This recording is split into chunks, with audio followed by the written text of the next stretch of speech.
going to take a look again, finally, on gold and how it is continuing to create new higher highs and new all-time highs. So, gold earlier today created the all-time high of 2500, beautiful round number, right? And then later today, around 1:30 p.m. my time, which is about an hour and a half ago, it then came and touched that ATH again.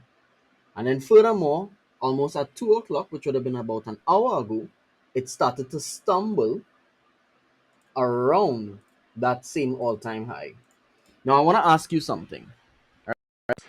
Do you actually think that if this was happening at an ATH, an all-time high, do you think it makes sense for it to sell here? Let's think about this logically. Do you think it makes sense for gold to sell at this specific level right here? Do you think that makes sense? No, it does not. And why it would not make sense? Because it is at the ATH, meaning anyone who sold here would be getting in for a sell at an extremely good position. How does that make sense on behalf of the market? It doesn't. All right. And as I would have mentioned later on, I think that was around here, right? So I said here about an hour ago, literally, obvious bullish momentum, sell nothing. That was literally right here before the consolidation even started, right? Sell nothing. I do not agree with sells one bit because it don't make sense. It just does not make sense at all to sell.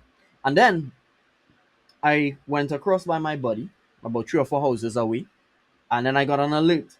Bing! Then to realize that gold went about 2505, right? Which means it cleared the new ATH and has created a new ATH of 2505, almost touching 2506. The reason for this is gold is a bullish market. I don't know how many times I have to say this. I don't know whose ears I need to scream into, but gold is a bullish market. I actually heavily see gold continuing to buy from this point out. Right? We have 14 days before this month ends, and NFP is not for another, God alone knows, 2 weeks, maybe three, right? I'm not even sure what is the date for NFP for September, but I know it's a good while out. The next big, really aggressive news event that's gonna really cause some kind of chaos on the US market, right?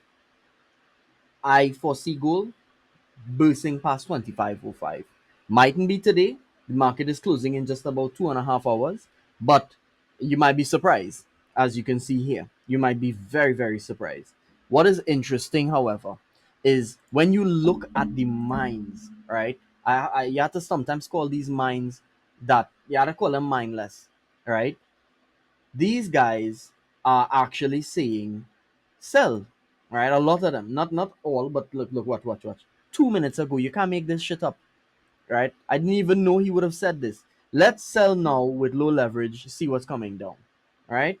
So let's see all who's selling, all right? So this person is buying. People are now starting to understand buys, right?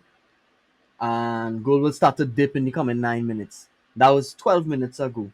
Yes, it's dipping. That does not mean that it is a sell. All right.